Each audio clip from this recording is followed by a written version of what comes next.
Welcome back, everyone, for another deep dive. This time we're heading to India to explore something pretty incredible. It is a remarkable structure. It is. We're going to be uncovering the secrets of something called the Dhar iron pillar. Oh, yes. Now, it's over 950 years old. Older than its famous cousin, the Delhi iron pillar. It's actually even larger than the Delhi iron pillar, but a lot of folks have never even heard of it. Right. It doesn't get nearly as much attention. So in this deep dive, we're going to try and figure out why this thing has stood the test of time for so long. And one of the pieces of this pillar, get this, was actually used as a playground slide for centuries. Wow. Yeah. Generations of children playing on this ancient monument. Can you imagine? I mean, that speaks volumes about its durability, Yes, right? it really does. And we're going to be looking at a fascinating scientific paper that breaks down its composition, its microstructure. They even analyzed the rust. They really went deep, trying to understand how this thing has survived for so long. Okay, so if this Dhar iron pillar is so impressive and so large, why haven't we heard more about it? That's a great question. Part of it has to do with the pillar's history. You see, unlike the Delhi iron pillar, which stands alone as a monument, the Dhar pillar was actually part of a temple complex. So it wasn't really designed to be a spectacle. It was more integrated into its surroundings. So out of sight, out of mind kind of thing. Yeah, in a way, I guess you could say that. Also, the pillar we see today isn't exactly in its original form. It's actually in 3 pieces.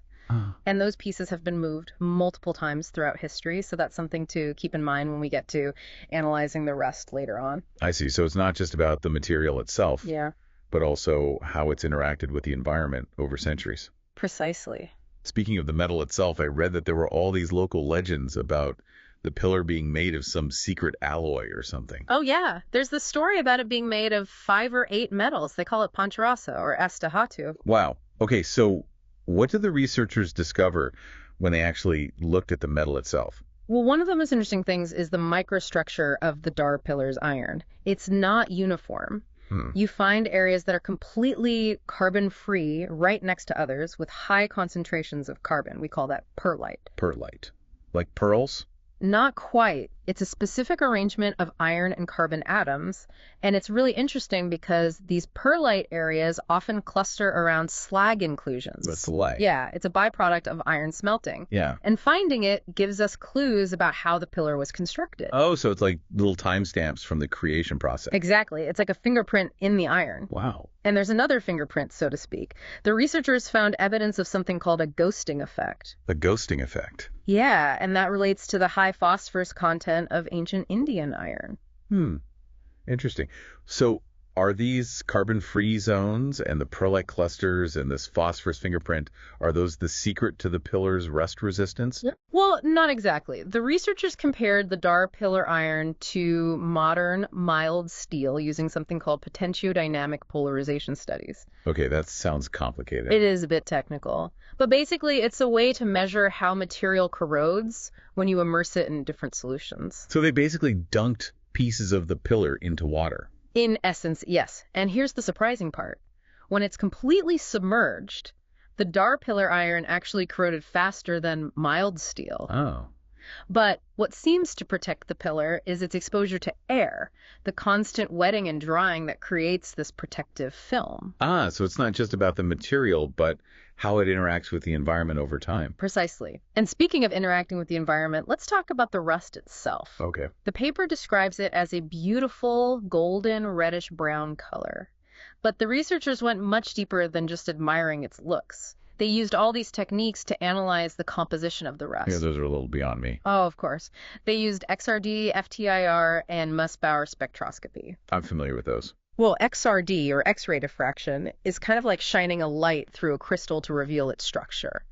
And FTIR, that's Fourier transform infrared spectroscopy, that's like analyzing the fingerprint of molecules by how they absorb infrared light. Right. And finally, Mussbauer spectroscopy uses gamma rays to study the iron atoms in the rust. Gives us clues about the environment inside the rust itself. Wow. So they really broke down this rust piece by piece. What did all those analyses reveal? Well, they found a mix of compounds: magnetite, hematite, goethite, lepidocrosite, even some phosphates. And all of these point to different stages of rust formation, giving us a timeline for how the pillars interacted with its environment. It's like a history book written in rust. Exactly. And remember those high levels of phosphorus in the iron itself? Well, they found phosphates in the rust too. Oh. So that phosphorus might actually play a role in the pillar's corrosion resistance. Interesting. So maybe those old legends about special metals weren't so far-fetched after all. Yeah, maybe there's something to that. And here's another fascinating detail. They found a compound called ekagonite. And ekagonite typically forms in the presence of chloride ions. Chloride ions. Now, where would those come from? Well, if you think about it, the pillar's been moved around and stored in different places over the centuries. So maybe the storage conditions affected the rust. That's exactly what the researchers believe. Even something as simple as how the pillar was stored has left its mark on the rust. Adds another layer to this historical puzzle. It really makes you appreciate all the detective work that goes into understanding these ancient structures. Absolutely. Yep. And we're only just getting started. Now we've talked about the composition of the rust. But what about its structure? It turns out the rust on the Dhar iron pillar isn't just a random mess. Oh, tell me more. The researchers found that the rust is actually layered, almost like a suit of armor protecting the iron underneath. There's an inner layer that's more amorphous, which means it lacks a defined structure, and then a thicker outer layer that's more crystalline. So it's not just rust, it's like strategically organized rust. Precisely. And this layered structure is similar to what we see in modern weathering steel, the kind they use for bridges and outdoor sculptures that are designed to resist rust. So the Dhar iron pillar wasn't just built to last, it was built to protect itself. This is blowing my mind. It's really an incredible feat of engineering, especially for its time. And what makes it even more intriguing is the researchers believe that inner amorphous layer may hold the key to the pillar's longevity. Oh. Why is that? Well, they think it might be enriched with phosphorus, Okay. which could be creating a barrier against further corrosion. But here's where things get even more interesting. Remember how the pillar has been moved and handled over the years? Right. Well, it turns out this layered rust structure isn't present everywhere on the pillar. Oh. So handling it might have actually damaged the protective rust. That's the point the researchers are making. It's a reminder that even these incredibly durable ancient artifacts are still vulnerable. It's a delicate balance between the pillar's own resilience and the human factors. So we've got this unique composition, this self-protecting rust. But how did they actually manage to build this thing in the first place? Was this some kind of lost ancient technology? Now, that is the million-dollar question, and unfortunately, this paper doesn't give us a step-by-step guide to ancient Indian metallurgy. But we can try to piece together some clues based on what we've learned so far. All right, let's do it. This is getting more interesting by the minute. What can you tell me about how they might have constructed something so massive? Well, we have to remember the scale of this thing. The Dhar iron pillar was originally even taller than the Delhi iron pillar. Yeah. And the Delhi iron pillar is over 23 feet high. That's taller than a two-story building. Yeah. Moving that much metal around, let alone shaping it into a pillar. How did they even manage to do that? It is mind-boggling, isn't it? This wasn't just some simple blacksmith project. This would have taken some serious knowledge of ironworking, heat management, structural engineering. I mean, all on a massive scale. And all of that hundreds of years ago, Yeah. without modern tools and technology. What were those ancient craftspeople capable of? It's really remarkable. The paper mentions that the Dhar iron pillar was created using a technique called forge welding. Forge welding. Sounds intense. It is. Imagine taking multiple pieces of iron, heating them to extremely high temperatures Okay. until they get soft and malleable. Then you hammer them together, forcing them to bond at a molecular level, essentially building up the structure piece by piece. So it's like a giant metal jigsaw puzzle, but with a lot more heat and hammering involved. That's a great way to put it. And it would have taken incredible skill and precision. Oh, yeah. I mean, you're dealing with these massive red-hot pieces of iron, controlling the heat, coordinating teams of workers, and all with the goal of a final product that's not only beautiful, but also structurally sound, and meant to last for centuries. It's hard to even picture the level of coordination that would have taken. It makes modern construction projects seem simple by comparison. And remember, this is a time when iron wasn't as readily available as it is today. Not only did they have to master these techniques, but they also had to source a huge amount of iron just to get started. Right. Speaking of the iron earlier, we were talking about the high phosphorus content and how it contributes to the pillar's rust resistance. Do we know if they intentionally added that phosphorus? Like, was that a secret ingredient or something?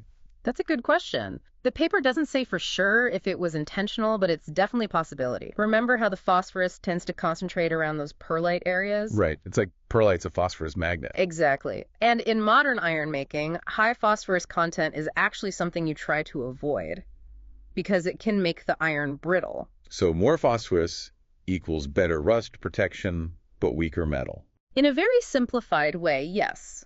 But what's so fascinating about the Dhar iron pillar is that the high phosphorus content, whether by design or by accident, seems to have played a key role in its longevity. And the fact that it's not uniformly distributed, that it's concentrated in specific areas, suggests that there might be some kind of self-regulating system at play, where the phosphorus is strategically placed to enhance the corrosion resistance where it's needed most. It almost makes you think that those ancient craftspeople were intuitively understanding concepts of material science, even without the tools and terminology that we have today. It is remarkable. It's one of the many things that makes studying ancient artifacts so captivating. We're constantly trying to bridge the gap between what ancient cultures achieved and what we can explain through our modern scientific lens. Sometimes the lines blur, and we're left wondering if something was a deliberate act of design or just a lucky accident. Yeah. It's like a glimpse into a completely different way of thinking. Exactly. And that brings us to today and what we can learn from this ancient marvel. We've talked about its unique composition, this self-protecting rust, the incredible craftsmanship involved in its creation. But what does it all mean for us today? Well, I've heard this term biomimicry before, like taking inspiration from nature to solve problems. Is that what you're getting at? You're on the right track. What if we could apply the principles behind the Dhar iron pillar's longevity to create more durable and sustainable materials? Okay, so like bridges that could last for centuries with minimal maintenance, buildings that require fewer resources to construct. I mean, it sounds like something straight out of a sci-fi movie. It might seem futuristic, but there's actually research happening in this very area. Scientists are looking at how we can learn from ancient artifacts like the Dhar iron pillar to develop stronger, more sustainable materials for today. So this deep dive isn't just about uncovering the past, it's about shaping the future. Exactly. That's what makes these explorations so valuable. We're not just looking back in awe. We're seeking knowledge that can help us solve problems and create a better future. But there's still more to uncover about this pillar, right? You mentioned something earlier about challenging our assumptions about the Dhar iron pillar and its place in history. Oh, right. Remember how we talked about the Dhar iron pillar being part of a temple complex? Unlike the Delhi iron pillar, which stands alone as a monument? Right. You said it might have been used as like a flagpole or something. That's one theory. There are others too. Maybe it supported a canopy or some other architectural feature within the temple. The point is, its purpose was likely more integrated into the surrounding structures. It wasn't designed to stand out on its own.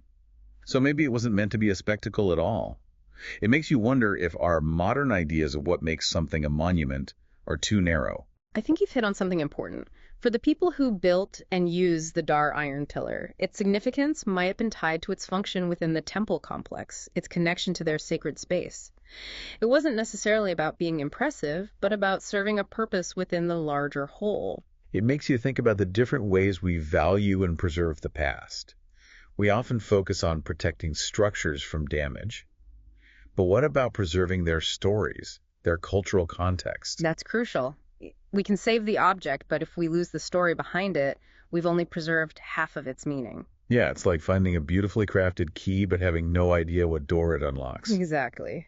And in the case of the Dhar iron pillar, its story is one of integration, functionality, a deep connection to a specific time and place.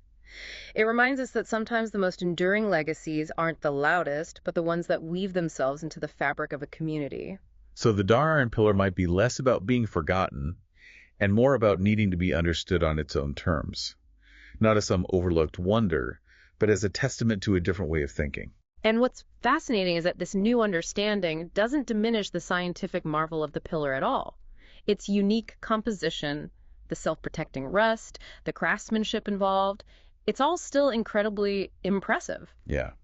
It's like we're adding another layer of appreciation. First, we're amazed by the science, and then we're drawn in by the story, the cultural context that gives it even more meaning. It reminds us that these ancient artifacts aren't just objects. They're portals to a different way of seeing the world. And as we continue to learn from the past, applying those lessons to the present and future, it's important to remember that science and history go hand in hand. We can't fully grasp one without the other. Absolutely. So what do you think our listeners should walk away pondering? What's the final takeaway from this deep dive into the Dhar iron pillar? Well, we're back and ready to wrap up our deep dive into the Dhar iron pillar. We've covered so much ground. We've talked about its incredible rust resistance, the possible ways it was constructed, and even its place in history. It's amazing how much we can learn from just one object, especially when it's been standing for almost 1,000 years. Yeah, it really shows you the skill and ingenuity of those ancient craftspeople. And as you mentioned, the Dhar iron pillar really challenges how we think about monuments and marvels today. Yeah. It wasn't built to stand out and demand attention. It was meant to function within a larger whole. Right. It makes you wonder how many other forgotten marvels are out there, Yeah, just quietly enduring, waiting for their stories to be rediscovered.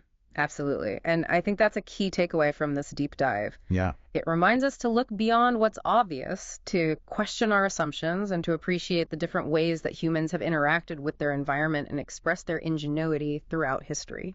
It makes me think about our responsibility as caretakers of the past. It's not just about preserving these objects, but understanding them, respecting their cultural significance. You're right. The Dhar iron pillar isn't just a scientific curiosity. It's a window into a completely different way of life, a different way of thinking about the world. And as we continue to learn from the past to apply those lessons to today and the future, we have to remember that science and history are deeply intertwined. So the Dhar iron pillar, in its quiet endurance, challenges us to look deeper to call, think more broadly, and appreciate the interconnectedness of science history and culture. Exactly. And on that note, we'll leave you to ponder the secrets of the Dhar iron pillar and what they might reveal about our own place in history. Thanks for joining us on this deep dive.